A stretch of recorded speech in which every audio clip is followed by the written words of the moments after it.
Beneath the eternal storms and psychic wards of Saturn's hidden moon lies something so ancient, so harrowing, that even the Grey Knights, those flawless scions of imperial purity, dare not name it. Titan is more than just a fortress monastery or secretive bastion of demon hunters. It is a tomb, a shrine, a prison, and in its depths sleeps a truth so vile and arcane that it has never graced the pages of the Librarius or the whispers of the Inquisition. This thing, whatever it is, casts a shadow even over the Emperor's Chosen. The Grey Knights do not fear demons. They do not flinch before the horrors of the warp. Yet they do not speak of what lies below their feet. That silence, not born of discipline but of terror, is the truest measure of the thing beneath Titan. This is the story of that thing. Not a demon, not a god, but a secret so heavy it bends the very purpose of the Grey Knights around it. Titan is no mere moon. It is a bastion clad in shadow, suspended in the void beyond the prying eyes of the Imperium. A world cloaked in secrets so absolute that not even the Inquisition's deepest interrogations could exhume them. The surface is bleak, wind-scoured and icebound, a fortress that seems to grow organically from the very bedrock, all silver towers and sanctified adamantium. But this is only the skin of something far deeper, far older. Beneath Titan lies a descent into the forbidden. The vaults. They are not referred to by name, not even in the records of the Grey Knights. For them, they are simply the depths, a place from which few return unscathed in mind or soul. Constructed, or perhaps unearthed, during the secret founding of the chapter, these catacombs twist and descend beneath the moon's crust like veins of malign intent. And unlike the rest of the fortress monastery, these vaults are not teeming with ritual, prayer, or even guardianship. They are abandoned in all but vigilance, guarded not by bolter or blade, but by the weight of fear itself. Some say the walls there are lined not with ceramite, but with blackstone, the null material that damps warp energy and has no place in typical imperial architecture. Others whisper that the vault doors are inscribed in languages predating the galaxy's current civilizations, ciphers not of chaos, but something else entirely. Something unspoken. And each door grows colder as you descend, each seal thicker, each silence heavier. It is not the silence of peace. It is the silence of containment, suppression. The Grey Knights do not speak of it, not even among themselves. For them, the lower levels of Titan are simply off-limits, not by decree, but by instinct. Even their psychic senses recoil at the thought of descending into the final sanctum. There are librarians, some of the most powerful psychers in the Imperium, who have approached the last vault and wept without understanding why. They speak of pressure, not physical, but spiritual, like the void looking back, like judgment. These vaults are not prisons in the traditional sense. They are cages built by minds that understood they could never truly destroy what they had encountered. So instead, they buried it beneath a fortress of the most incorruptible warriors in existence, not to slay it but to watch it, to ensure that it is never known. What lies inside the final vault has never been confirmed, and perhaps it never will be. But rumors bleed through even Titan's unbreachable secrecy. That within is not a creature, but a thought, not a being, but a presence, something too massive to be measured in flesh or form. It does not speak, but it dreams. And those dreams, those emanations from the vault, are felt by the most psychically attuned as faint pulses, a slow heartbeat of something terrible and vast. The oldest among the Grey Knights, those whose decades of psychic conditioning and spiritual fortitude should render them impervious to fear, shiver when the vault is mentioned. Some have entered its outer threshold only to leave in silence, never again lifting their four swords in battle. One is said to have walked into the deeper vaults and emerged blind, his mind intact but emptied of all ambition, content only to pray. And then there is the matter of the wards. A constant, ceaseless layering of sigils, incantations, and psychic bindings surrounds the vault. These are not idle protections. They are maintained by a select inner cadre who never leave Titan, whose entire purpose is to monitor the vault's stillness. Any fluctuation, however faint, is met with immediate reconsecration. There have been times, rare and never public, when the entire moon's population has gone into silent lockdown. No explanation, only a few moments when the vault stirred.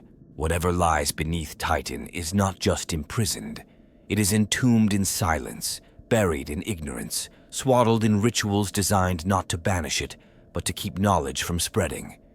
Because knowledge is the real threat. The Grey Knights, those paragons of psychic strength and unshakable will, dare not even acknowledge its nature. That alone speaks more than any tome of forbidden lore ever could. There is no question that the Imperium has buried many sins in its long, blood-drenched history. But the vaults of Titan are not a place of sin. They are a place of necessity, the darkest kind, born of a fear so profound that even the Emperor's chosen must look away. Before the Emperor, before Terra rose as the heart of a fractured galaxy, before even the first warp storms heralded the birth of the Chaos Gods, something moved through the stars. That is what some believe lies beneath Titan, a remnant not of the warp, not of chaos, but of a time so distant it predates sin as the Imperium defines it. The vault does not hold a demon or a Xenos horror. It holds something more terrifying, a survivor from a cosmic era long since buried by time and terror alike. Some whisper it is a relic of the dark age of technology, a time when mankind had spread across the galaxy with the arrogance of gods and the curiosity of children. In that epic of forbidden science and forgotten enlightenment, humanity played with forces it could not truly understand. AI minds vast as planets, devices that could reconfigure reality, thought machines that saw not the present, but the skein of infinite futures. And among these was said to be an anomaly, not a weapon, not a machine, but a consciousness unearthed from the void between galaxies. Something the techno-adepts did not create, but found. It had no name, only coordinates. And those coordinates are now Titan. But even that theory may be too recent. Other fragments, gleaned from blasphemous tomes and dreams plucked from the warp, speak of a thing older still.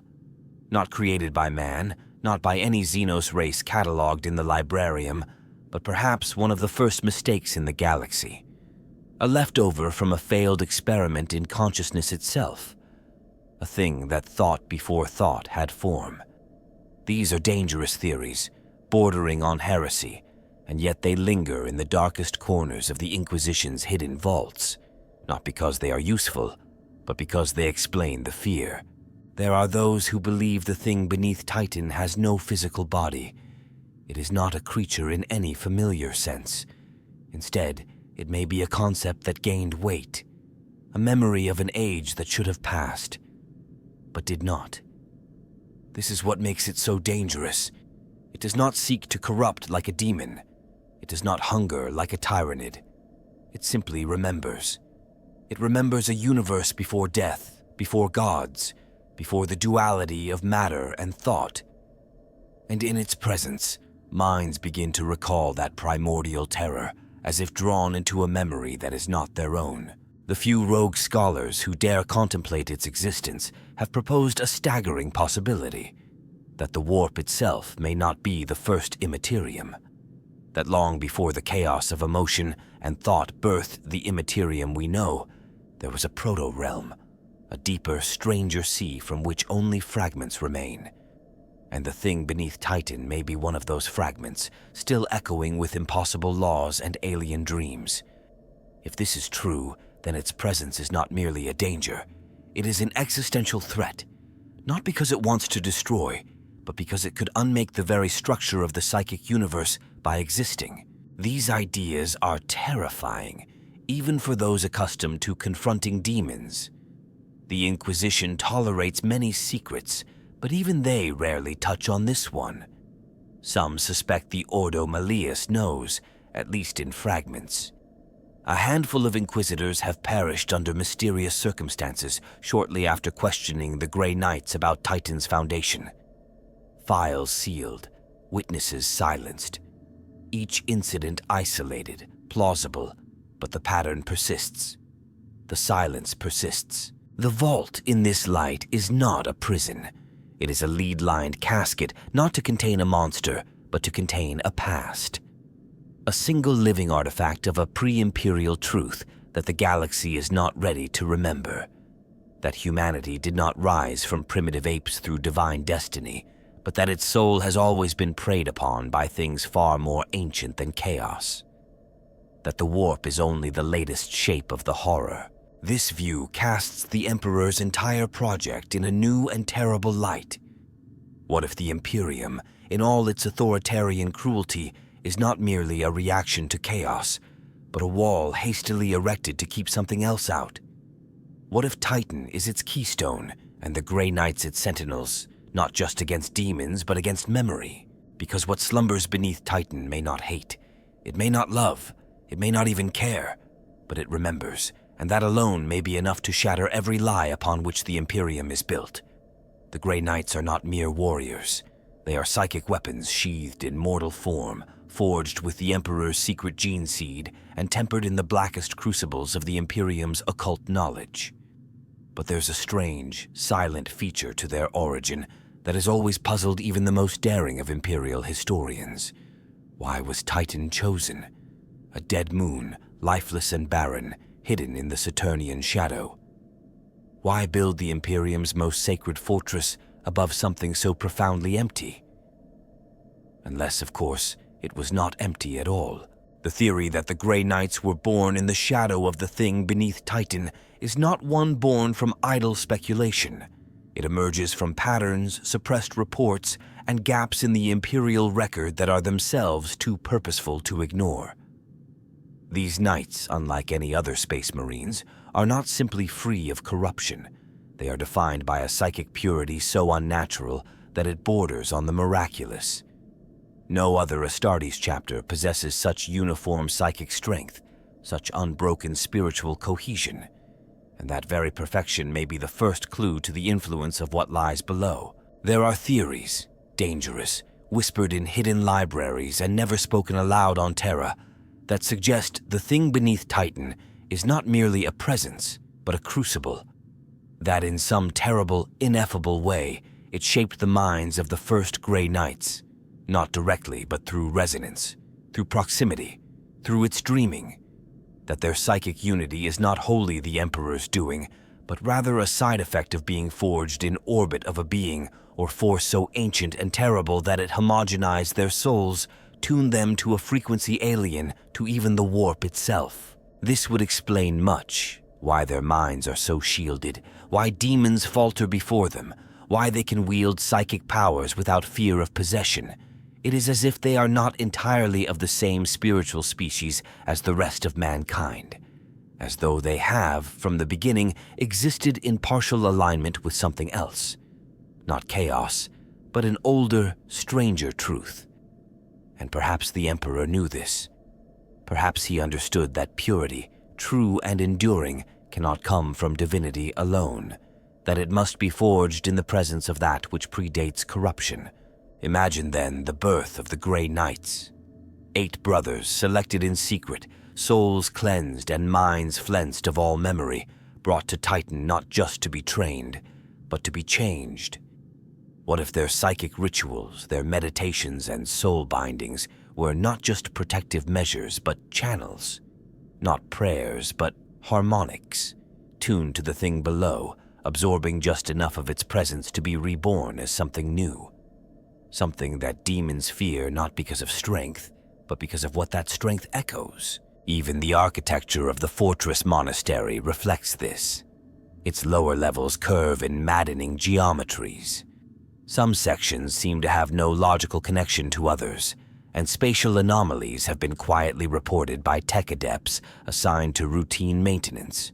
Not warp breaches, nothing chaotic. Just wrongness.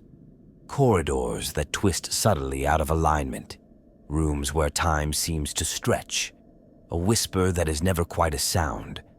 These anomalies are dismissed as quirks of ancient construction, but those who serve on Titan long enough learn to ignore them, not out of acceptance, but fear.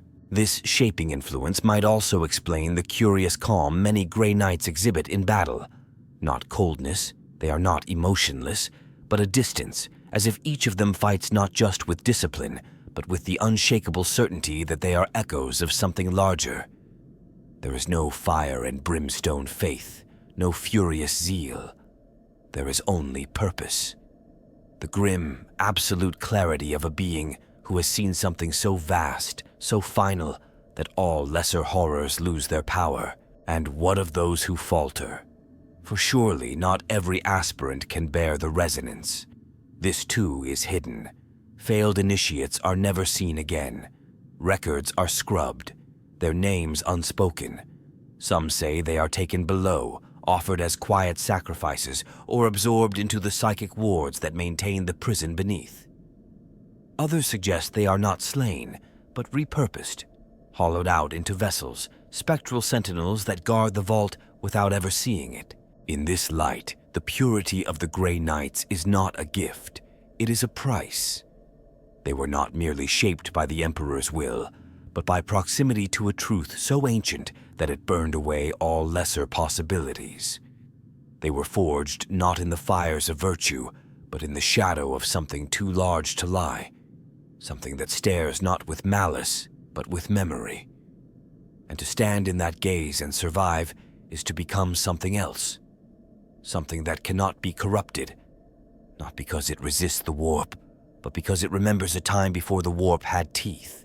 The Grey Knights do not speak of this. Perhaps they cannot. Perhaps their minds, shaped from the cradle by the dreaming beneath, no longer even perceive the difference. They believe themselves pure. But purity, like all absolutes, comes at the cost of something.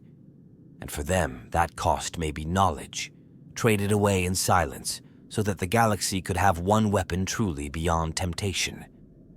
One weapon built not just against chaos, but in defiance of a deeper, older truth that sleeps beneath Titan. There is a rumor, older than even the first official mission of the Grey Knights, of a ritual carried out deep within Titan during the chapter's earliest days. Not a celebration, not a consecration, a sacrifice. The kind of rite no Adeptus Astartes would ever admit to, and which even the Ordo Malleus denies exists. Yet the whispers remain, that to anchor their purity, to bind their minds as one, the first Grey Knights performed a psychic rite that reached into the vault, and something answered. No records survive, of course. If any were made, they were destroyed, likely by the hand of Malcador himself. But among those who have glimpsed the deepest layers of forbidden imperial knowledge, there exists an unsettling pattern. A pattern of Grey Knights disappearing for long periods beneath the monastery, returning gaunt and hollow-eyed, their psychic aura subtly altered. These warriors never speak of what transpired. They simply resume their duties, fiercer than before, but colder, not callous, more like they've burned away the last vestiges of self to become perfect vessels of discipline. This transformation is not mechanical, it is not medical, it is spiritual, and it suggests a terrible possibility, that the thing beneath Titan is not merely imprisoned, it is communed with. Not regularly, not openly, but in moments of desperation or transition. That its dreams are not passive, but active invitations. And when the Grey Knights stand at the precipice of corruption, when their faith or psyche threatens to fracture, they descend. Not for absolution, but for recalibration, a brief psychic alignment with the thing to reforge their will. And the cost? A sliver of self, a shaving of soul. This theory explains the silence that surrounds certain rites on Titan, the ones where no incense is burned, no chants spoken, only psychers kneeling in perfect circles, surrounding a seal of impossible geometry etched into the floor, a sigil that pulses faintly in the mind, even when viewed in darkness. The participants do not speak. They do not weep. They simply sit, as if listening. And when they rise, they are changed. There are accounts, too, of bleeding minds. Librarians who have meditated too long near the sealed doors of the lowest vaults, emerging with blood running from their eyes and noses, muttering fragments of languages never recorded. Their minds remain intact, but their personalities are different, quiet, detached, obedient, as if they have been rewritten slightly, not erased, just edited. These symptoms are not ignored by the chapter's leadership. They are monitored, logged, but never questioned. Because what if these changes are not damage, but necessary calibration? A form of spiritual synchronization with the force that makes the Grey Knights what they are. If the thing beneath is the source of their purity, then too much deviation, too much ego, too much independent thought might break the resonance, might open them to corruption. And so the line is towed carefully with psychic rites that reinforce what must never be spoken aloud. This also aligns with the extreme care taken in selecting Grey Knight aspirants. The trials they undergo are not just tests of strength or loyalty, but of resonance, the ability to harmonize with something not of this galaxy's spiritual schema. Only a fraction survive. Some break. Others simply fail to connect. And those who pass are changed, not overtly, but unmistakably. As if their presence now hums in tune with something vast and slow and buried deep in the ice beneath their feet. What makes this possibility so horrifying is that it undermines the foundational myth of the Grey Knights, that their purity is the product of discipline, faith, and psychic might. If instead it comes from a bargain, a communion with a presence beyond comprehension, then what are they really? Warriors or conduits? And more troubling still, does this communion work both ways? If the Grey Knights are changed by it, what fragments of themselves do they leave behind, embedded in the thing's dreams? This idea, this hidden symbiosis, reframes the chapter's silence. They do not speak of the thing because they do not need to. It is not a secret they guard. It is a truth they embody. Their silence is not repression, but reverence, a holy denial that sustains their bond with whatever watches from the vault. And perhaps this is the greatest heresy of all, that the Grey Knights, in their quest to become incorruptible, may have bound themselves to something far stranger than chaos, something that does not offer power or glory, only stillness, only silence, only the cold clarity of a being that does not lie, does not rage, does not break. It simply exists. And through forbidden rituals, through bleeding minds and wordless rites, so too do the Grey Knights. Not as men, but as echoes. Malcador the Sigillite, Regent of Terra, Master of Secrets, Architect of the Grey Knights, and, perhaps, jailer of something the galaxy was never meant to remember. Among the many veils surrounding Titan's founding, none are thicker than those cloaking Malcador's role. Officially, he selected the moon for its secrecy, its seclusion, its strategic location. But this is a man who did nothing by chance. A man who trafficked in prophecy and probability as easily as the ecclesiarchy traffics in fire and faith. And some believe he chose Titan not to build upon it, but to bury something within. It is said that Malcador walked upon Titan alone before the first stones of the fortress were laid, that he descended into its crust and remained there for 9 days and 9 nights, speaking to no one, wielding no weapon. When he returned, his hands trembled. He never spoke of what he found, but the construction began immediately after, and with it, the founding of the Grey Knights. This would not be unusual were it not for the conflicting psychic echoes left in his wake. Sidetrackers sent to retrace Malcador's steps have described brief flashes of terror, ancient sorrow, and most disturbingly, the sense of being watched. Not by a presence, but by an absence, as if the void itself was leaning in. One sanctioned psyker who attempted to follow Malcador's original path directly into the vaults suffered instant neural collapse. His final word, uttered before his mind broke, was not recorded, but witnesses later described it as an old name, too heavy to speak. Why would Malcador do this? Why would the Emperor's most trusted hand place the most incorruptible of all chapters directly above something so dire? Unless, perhaps, the thing was already there, and Malcador, in all his subtlety and shadow, understood that containment was no longer enough, that it would take more than walls to seal this force. It would take a resonance, a shield of minds so perfectly attuned they would suppress the thing not by imprisonment, but by harmony, a counterfrequency to its dreaming, a psionic chord that only the Grey Knights could sustain. This cast the founding of the chapter in a very different light, not an act of proactive defense against chaos, but a reactive measure, a desperate gambit to anchor the thing beneath Titan using the souls of 8 chosen men. If so, the Grey Knights were not built to fight demons. That was the symptom. They were built to keep dreaming something vast and formless at bay. Demon slaying became the tool, the means to perfect their resonance. Each battle a fine-tuning, each ritual a calibration, every death in their name a hymn to stability. There are rare fragments in some of Malcador's lost writings, smuggled into obscurity by rogue historians and hunted inquisitors, that hint at this design. One such line, almost a footnote in a scorched manuscript, reads, "The prison requires living keys. Let their minds be quiet, their wills alike, a wall of men, more sacred than stone." And in another, "Not the end of demonkind, but a stillness to shield it. Harmony, not extinction. This is the Emperor's third truth." These cryptic lines are often dismissed as metaphor. But what if they are not? What if Malcador, in his final acts, orchestrated not a chapter but a living seal? And what if that seal is not eternal? His death, too, is suspect. Officially, he perished during the final stages of the Siege of Terra, burned out from psychic overload as he maintained the Golden Throne. But some whisper that his end came earlier, deeper, within Titan itself.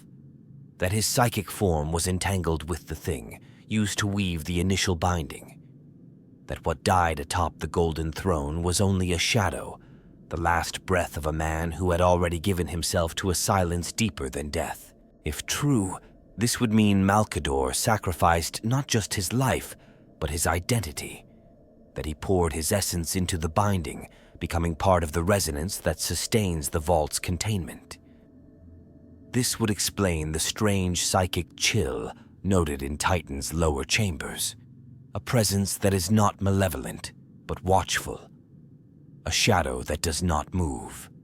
Some of the eldest librarians say they can still feel him down there, not as a ghost, but as a guardian, a memory shaped like a man. And what of the Emperor? He never spoke of Titan, never publicly acknowledged the Grey Knights. But perhaps that silence, like all his silences, was a choice, not a denial, but a shield. Because even he could not protect the galaxy from what lay beneath that moon.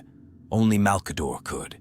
Only through sacrifice, through silence, through the unthinkable binding of warrior souls to a truth no god should wake. This is the silence of Malcador, not absence, but vigilance, not cowardice, but containment. A silence so profound it birthed a chapter in its image, the Grey Knights, sacred not because they fight, but because they listen. And beneath them, beneath all their glory and war, the thing that Malcador faced still dreams, unseen, unnamed, unforgotten. There is a growing school of thought among the most heretical fringe of imperial scholars, those whose eyes have seen too much and whose souls dangle perilously close to damnation, that the thing beneath Titan is not a demon, that it is not of the warp, not of chaos, not of any known species or god, that in fact it is something that predates the very concepts of good and evil. And the most terrifying possibility? That it is not malevolent, it simply is. A force, a presence, an observer that defies all binary classifications. What if the thing beneath Titan is not an enemy? What if it is not even a threat in the traditional sense? What if it is not there to corrupt, to tempt, or to destroy, but simply to exist? A thought made manifest, an awareness too vast to move, too deep to comprehend, a presence that watches not because it chooses to, but because it cannot help but do so.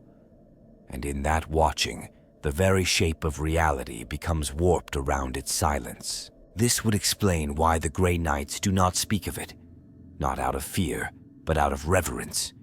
Not because they have been forbidden, but because there is nothing to say. You do not speak of the air. You do not speak of the ground beneath your feet. You simply live upon it, within it, aware always of its pressure. For the Grey Knights, the thing beneath Titan is not a secret. It is a fact of existence, a foundation, and this is why the idea of it being a demon falls apart. Demons have identities. They have personalities, goals, hungers. Even the most chaotic of them seeks something. But the thing has no name, no cult, no hunger. It does not invade the minds of men or whisper promises. It dreams. But those dreams are not messages. They are emissions, side effects of a consciousness so broad that it cannot help but echo. Some believe it is a god, but this too fails. Gods are shaped by belief. The chaos gods are the manifestations of mortal emotion and thought, but the thing beneath Titan has no dogma, no priests, no altars. If it is a god, it is one from before belief, a being not born from prayer, but from the simple fact of awareness. A watcher, a thinker, perhaps the first. And that, ironically, may be why the Grey Knights are immune to corruption, because their souls, forged in its proximity, reflect that same impassivity.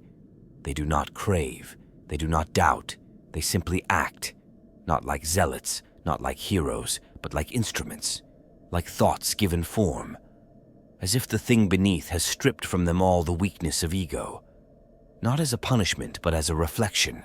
Consider, too, the strange resistance the Grey Knights have to demonic influence.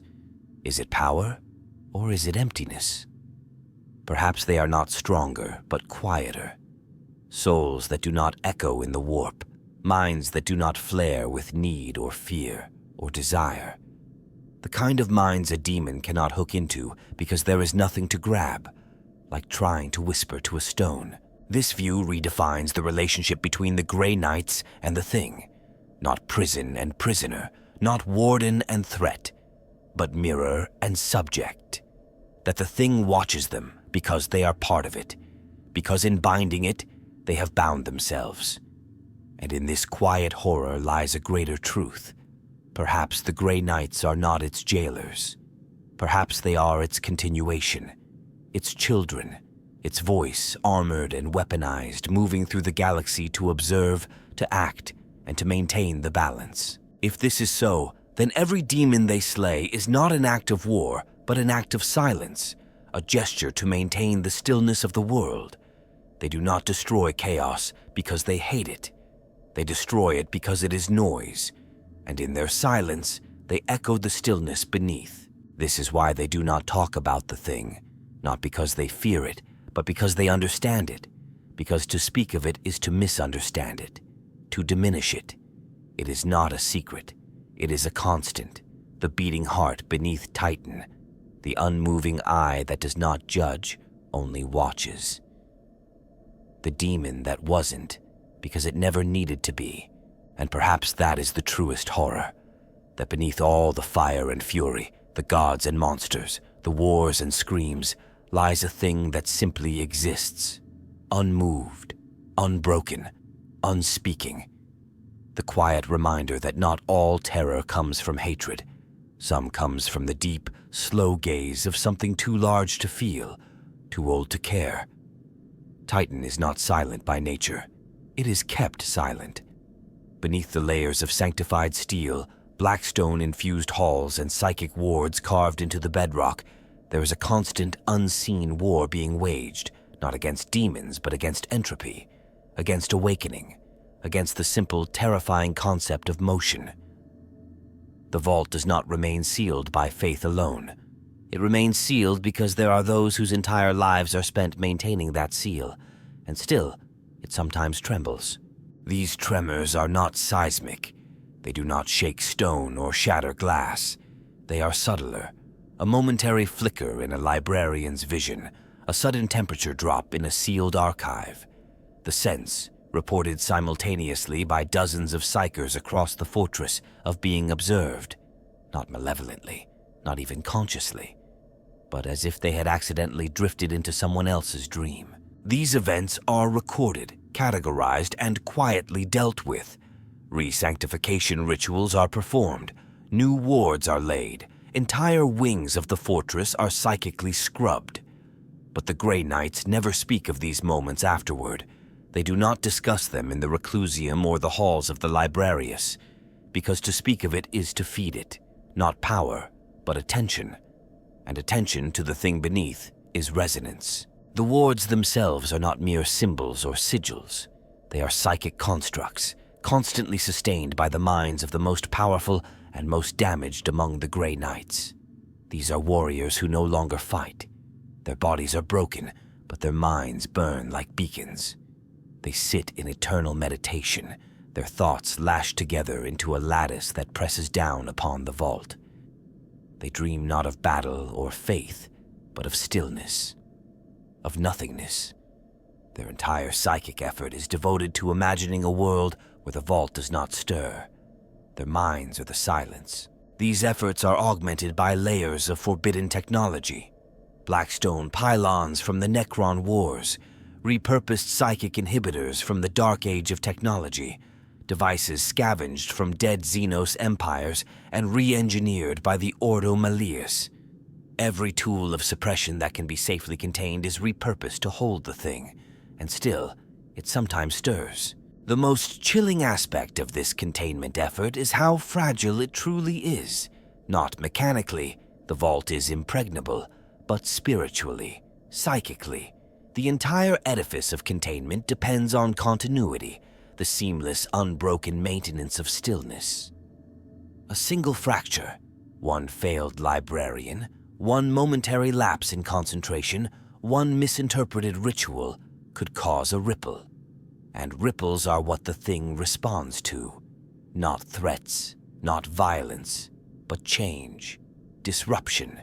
There have been incidents, unrecorded of course, but passed down among the silent ranks, moments when the wards began to flicker, when the air in the deepest chambers grew heavy, when the dreams of those nearest the vault shifted from silence to shape.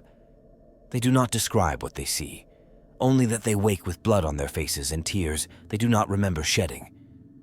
And when these moments happen, everything stops. Titan enters silent lockdown. No teleportation, no movement, every mind directed inward, every thought pointed toward stillness. These events are rare, but they are increasing. Some believe the thing beneath is changing, that it is becoming aware of the world again, not waking, but tilting its attention. That the psychic pressure required to contain it is growing not because the wards are failing, but because the thing is listening harder, that the dreams are becoming clearer, that it has begun to remember itself. If this is true, then the containment effort is no longer just about suppression. It is about delay. The Grey Knights are no longer wardens. They are the lullaby, and the song must never end. This makes the silence around the vault not a choice, but a strategy. Words are vibration. Thought is energy. Story is resonance, and resonance is the antithesis of stillness. So the Grey Knights say nothing. They leave no record. Because they understand that the moment the thing beneath Titan becomes part of a narrative, it begins to move again. Beings that old, that vast, are not fed by belief. They are fed by memory. And so the vaults remain sealed not with locks, but with vigilance, the deepest form of sacrifice, the eternal denial of curiosity, the suppression of even the desire to know. The thing cannot be named because it cannot be known, and knowledge in this case is not power, it is permission. Among the Grey Knights there exists a rare affliction. It has no name, no classification, and no official acknowledgement. But it manifests in their dreams, or rather, in what replaces their dreams. These visions do not come after battle, nor during meditative trance. They come in silence, in stillness, when the mind drifts away from thought and dips into something older. The visions are always the same. A vast, featureless plain, a dark sky without stars, and something beneath their feet that pulses slowly, like a sleeping heartbeat. These are not nightmares. They are not induced by trauma or exposure to chaos. They are clean, sterile, emotionless. And yet, when the Grey Knights awaken, they are changed. Not broken, but bent. Some become colder, more detached. Others grow obsessed with silence, withdrawing from the rituals of their brothers. One even tore out his own tongue and replaced his helmet's Vox unit with a rune-sealed blank plate. He continued to serve for decades, a silent, tireless killer, before disappearing into the lower levels of Titan, never to return. The chaplains and librarians monitor these occurrences closely. They never speak of them. They do not treat them as heresy or corruption. They are noted, recorded in psychic resonance logs, and left alone. Because those who dream the deep plane, the Watchers, as they are sometimes called, do not fall. They do not falter in battle. If anything, they become more effective. As if they have glimpsed something vast and final, and now all other threats seem trivial. There are patterns. Those who receive these visions often gravitate toward the vaults, not out of curiosity, but gravity, as if they are drawn, spiritually or psychically, back to the source of their dreaming. These knights spend increasing amounts of time near the lowest wards, maintaining them, meditating beside them. Some theorize they are attempting communion. Others believe they are offering themselves, not in death, but in resonance, adding their psychic presence to the containment field. And then there are the voices, rare but not unheard of. Some of the dreamers begin to hear words in the silence, not voices in the traditional sense, not whispers, not commands, but impressions, ideas too pure for language, the sense of being invited, of being expected. And those who speak of these impressions use the same word, listening, as if the vault, the thing within it, is not speaking to them, but waiting for them to speak. One knight, a battle-scarred Justicar with a service record spanning 2 centuries, submitted himself for interrogation after such a dream. He claimed he had understood something too large. When pressed, he wept, not in fear or sorrow, but in awe. "It waits," he said, "not for escape, for conversation, for comprehension. It dreams of being understood." The Inquisitor overseeing the interview ordered the Justicar euthanized immediately. The death was recorded as a psychic backlash. The librarian who conducted the interrogation refused all further duties and entered permanent silence. He now resides in the meditation crypts beneath the Reclusiam, one of the dreamers himself. These visions are spreading, slowly, quietly, but they are spreading, and each new dream seems clearer than the last, as if the thing beneath is not growing stronger, but growing closer, not physically, psychically, that its dreams are not reaching out, but that the minds of the Grey Knights are reaching down, forming bridges, not out of ambition, out of alignment. If the Grey Knights are indeed psychically resonant with the thing, then these visions may not be intrusions. They may be reflections, echoes of the deep stillness within their own souls, finally harmonizing with the source. And in that moment of harmony, comprehension is inevitable. This is the fear that no one speaks aloud, that one day a Grey Knight will not wake from the dream, not because he has died, but because he has become still, perfectly still, his body alive, his mind elsewhere, not lost but absorbed, that he has reached the bottom of the plane, that he has touched the presence beneath Titan, not with violence, but with understanding. And that understanding will change him, not into a heretic, not into a monster, but into something new. The question is not whether the thing beneath Titan is awakening. The question is whether the Grey Knights are, and if their visions are not warnings, but invitations. A quiet call to come closer, to listen, to remember. The Emperor was never one to explain himself. His greatest acts were veiled in secrecy, his greatest truths buried beneath doctrine and silence. But the mystery of Titan, and the thing beneath it, suggests a secret so vast it could only be hidden in plain sight. Some say the Emperor knew what was buried there.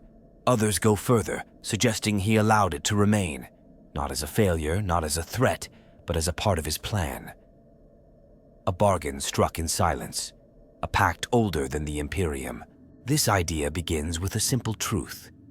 The Emperor feared chaos, not in the way mortals fear demons, but as a force that could destabilize the entire psychic fabric of reality. He foresaw the rise of the Chaos Gods long before they gained names. His efforts, the Webway Project, the Primarchs, the Great Crusade, were all aimed at building a galaxy capable of resisting the warp's seduction. But what if even that grand plan had a foundation built not on conquest, but on containment? What if the Emperor's vision required balance? What if, in the vast calculation of galactic survival, he realized that the warp's chaotic hunger could only be countered not with purity alone, but with something older, something still, something buried? The thing beneath Titan may be that balance, not a weapon, but a weight, a stabilizing presence within the psychic tides, not actively suppressing chaos, but anchoring the psychic spectrum like a deep current beneath a stormy sea. In this light, the Emperor's silence about Titan makes perfect sense. The Grey Knights created in secret, their fortress hidden, their purpose never revealed. Because if the galaxy knew of the thing, it would shift the balance. Knowledge would invite attention. Attention would stir the sleeper. And so the Grey Knights were born not just as demon hunters, but as the Emperor's most sacred deception, warriors forged in secrecy to protect a truth no mind could hold without breaking. There are whispers, unconfirmed and almost certainly apocryphal, of a chamber within the deepest level of the Golden Throne's sanctum. A sealed vault, accessible only to the Emperor himself, containing a map. Not a map of stars, but of resonance, of psychic harmonics across the galaxy.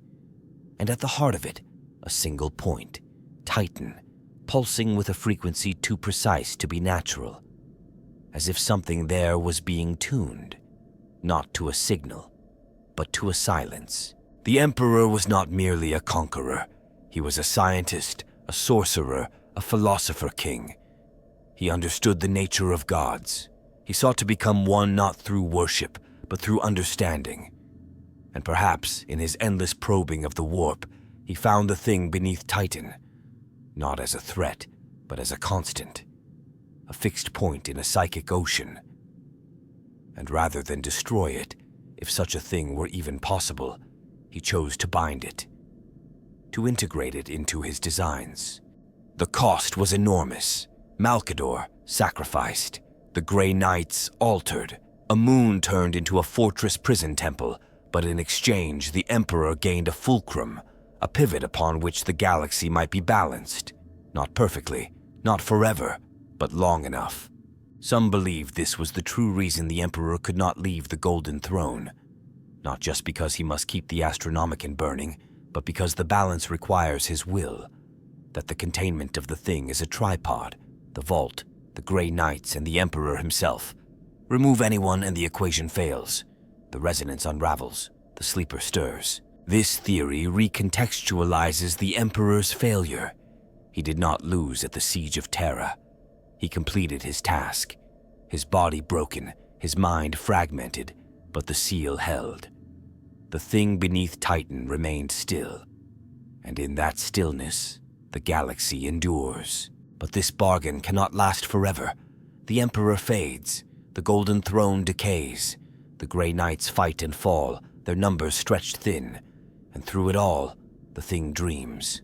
If the Emperor truly struck a pact, if he knowingly allowed the thing to remain, then the implications are staggering. It means the Imperium was not built upon victory, but upon delay. Upon a silent, psychic tension that must never break. It means the Emperor, the most powerful human mind in history, saw a future where the only hope for survival was to share the galaxy with something he could never control. Something that was not a god, not a demon, but a truth. A truth so large, so final, that even the master of mankind bowed to it. And in that submission, in that quiet acceptance, the Imperium was born. Not as a beacon, but as a prison. a galaxy-wide lullaby to keep the thing beneath Titan from remembering what it once was. The warp is not a passive thing. It is alive in a way that no organic being can fully grasp, a sea of thought, emotion, and possibility, endlessly churning. And yet, even this roiling madness has balance. It moves according to unseen laws. It reacts, it adapts, it watches, and somewhere within it there is a presence, a silence that has no name, a place the demons do not tread, a shadow that casts no light. The thing beneath Titan may not merely be sleeping in the physical world, it may be observing from within the warp itself. This presence does not war with the Chaos Gods. It does not resist them. It simply negates them. It is not order. It is not law. It is stasis, the absence of narrative. Where demons scream their truths into existence, the thing watches in mute contemplation. And perhaps that watching shapes the warp itself, not by force, but by inevitability. The way a mountain shapes the flow of a river, not by resisting it, but by simply being. This would explain the strange phenomena reported in systems near Titan. Psychers speak of calmness, of sudden lucidity in their thoughts. Astropaths experience silence, not the emptiness of failure, but a perfect clarity where no signal exists. Navigators sometimes glimpse a patch of darkness in the immaterium, not violent, not turbulent, just blank, like a page not yet written. This blankness radiates outward, influencing more than just warp travel. It subtly alters the thoughts of those nearby. Acolytes near Titan report a sense of being watched, but also protected, as if something vast and uncaring is willing the stillness of reality itself. It is not comfort. It is not peace. It is the kind of stability found in a graveyard, absolute, cold, undisturbed. More disturbingly, this presence seems to exert influence not just on the warp, but on its inhabitants.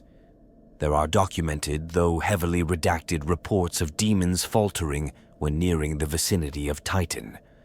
Not because of resistance, because of confusion, as if they sense something they cannot comprehend, something that was not meant to be in their playground of madness, and it does not end there. Certain chaos cults, especially those attuned to forbidden esoteric practices, speak in hushed tones of the eye that does not weep. They do not worship it. They fear it. They believe it is watching them, not to judge, but to remember. That to be seen by it is to be unmade, not in flesh, but in purpose. To have one's madness made irrelevant. And for a being of chaos, irrelevance is death. Even the dark mechanicum has expressed unease. Explorator fleets corrupted by chaos have reported instruments failing to detect anything in the direction of Titan, as if the moon does not exist.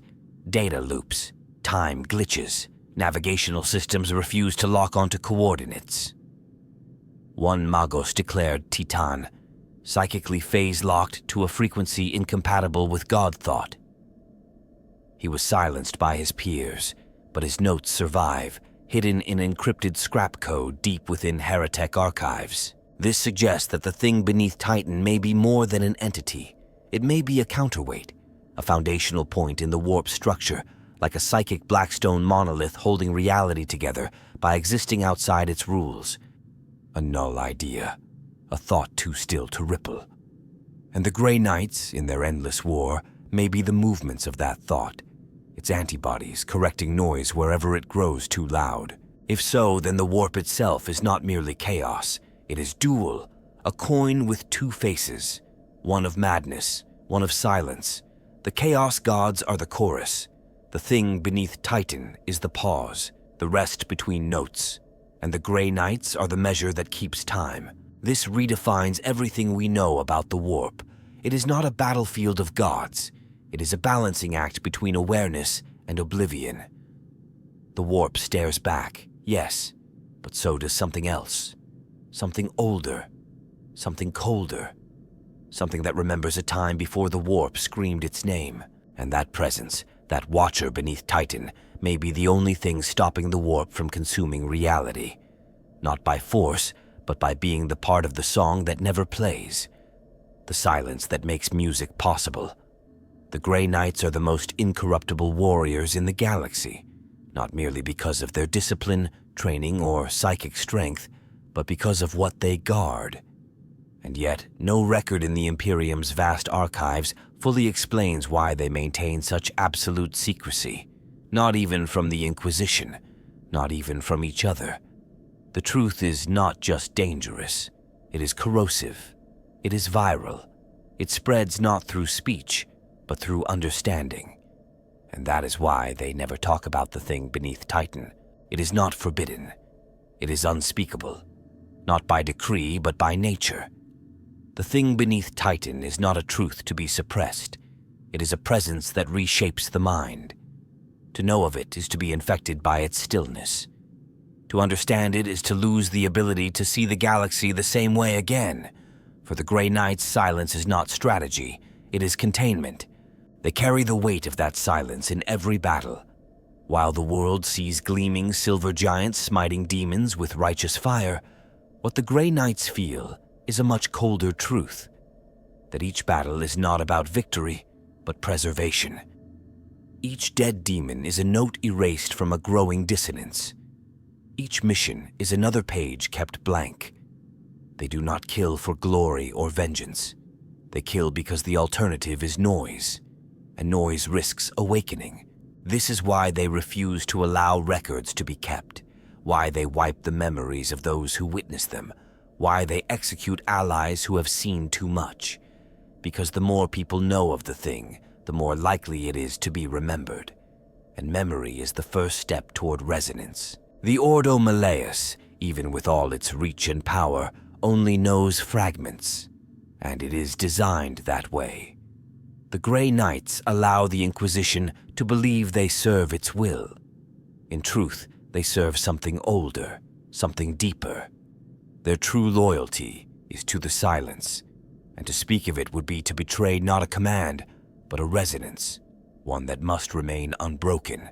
Some rare texts describe this silence as a psionic null loop, a mental feedback state engineered into every Grey Knight from their initiation, not just to resist demons, but to reject awareness. Their very thoughts are trained to divert from certain shapes. Their minds recoil from patterns that might mirror the thing. If they ever do speak of it, even in metaphor, they feel pain, not psychic backlash, not fear, just pain, as if their minds were tuned to self-correct. There are unconfirmed accounts of interrogators who pried too deeply, demanding the Grey Knight's answer for their secrecy. In every case, the interrogators vanished, not slain, not punished, just gone. Their names scrubbed from records, their inquisitorial seals disabled. It's as if the Grey Knights erased them not just from life, but from history, because even memory can be a threat. And perhaps this is the truest function of the Grey Knights, not to be known, not to be loved, but to be forgotten. Their purity is not just a weapon, it is a filter, a membrane between the galaxy and the truth beneath Titan. They are not a chapter, they are a firewall. The silence is not a burden, it is their being. They do not suffer for it, they do not wish to speak, because deep down, they know that words are invitations, that questions are doorways, that curiosity is gravity, and the thing beneath Titan is waiting for someone to lean too far forward, to listen too closely, to ask one question too many, not because it wants freedom, because it wants to be heard, and that cannot be allowed. The Grey Knights are silent not because they fear punishment, but because they understand the cost of truth, and they pay it willingly, again and again, with silence, with secrecy, with the quiet erasure of every voice that dares approach the truth, because they know what the Imperium cannot bear to admit, that the greatest threat in the galaxy is not chaos, it is comprehension. The thing beneath Titan is not evil, it is not chaos, it is not even alive in any way we can measure. It is a presence, a weight, a shadow of a memory that never ends, and to speak of it is to name it. To name it is to call it. To call it is to remember it. And memory is the beginning of the end. There is a cruel symmetry at the heart of the Imperium. The Emperor golden and silent upon the throne, the Grey Knights pure and unyielding in their vigil, and beneath it all, beneath the layers of secrets and steel and sanctified fire, something slumbers. Not an enemy, not a god, not even a mistake. Just something. Something that has always been. Something that watches. Something that remembers. The greatest irony is that the Imperium, in all its towering cruelty and boundless ignorance, has been built atop the very truth it fears most, that the universe is not simply a battlefield of gods and demons, of heresy and loyalty. It is something stranger, older, that beneath every oath, every sacrifice, every whispered litany of hate and hope, there is a presence that does not care, that does not judge, that does not end. The thing beneath Titan is the quiet horror that defines this galaxy, not because it kills, but because it endures, because it changes those who come near it, not with power or promise, but with silence. And in that silence, there is reflection. The Grey Knights are its most perfect reflection. Warriors who do not flinch, who do not bend, who do not speak of what they truly guard, because to speak of it would make it real, would wake it, would acknowledge it in a way that could never be undone. They are not just defenders of mankind. They are the wall against knowing. And as the stars churn, as the warp screams, as gods rise and fall in madness and fire, the Grey Knights remain fixed. Not because they are strong, but because they must. Because if they do not, the silence will break. The thing will stir, and the truth will rise. A truth that no soul in the galaxy can withstand. So ask yourself, what does it mean that the purest warriors in existence are the ones who stand upon the deepest secret? That they are made not in rebellion, but in submission to something older than chaos. Something the Emperor could not destroy, only bury, only forget. And what does it say about us, the Imperium, the Inquisition, the scattered races of a dying galaxy, that our survival depends not on understanding, but on silence? That our greatest strength is not faith or fire, but forgetting? Because the thing beneath Titan is not defeated. It is not contained. It is merely unremembered. And the Grey Knights, in all their brilliance, in all their horror, in all their cold divinity, they are the lullaby, the shield of silence, the living, breathing reminder that some truths are worse than death. So next time you look to the stars, to the throne, to the fortress moon hidden in Saturn's shadow, ask yourself this: is it really better not to know? Or has that question already been answered? If you've made it this far, you're part of the silence now. You've glimpsed the thing beneath Titan. You've stepped close enough to hear its dreaming. Share this only if you dare disturb the stillness. Or better yet, subscribe. Because some secrets deserve to be spoken, even if only in whispers.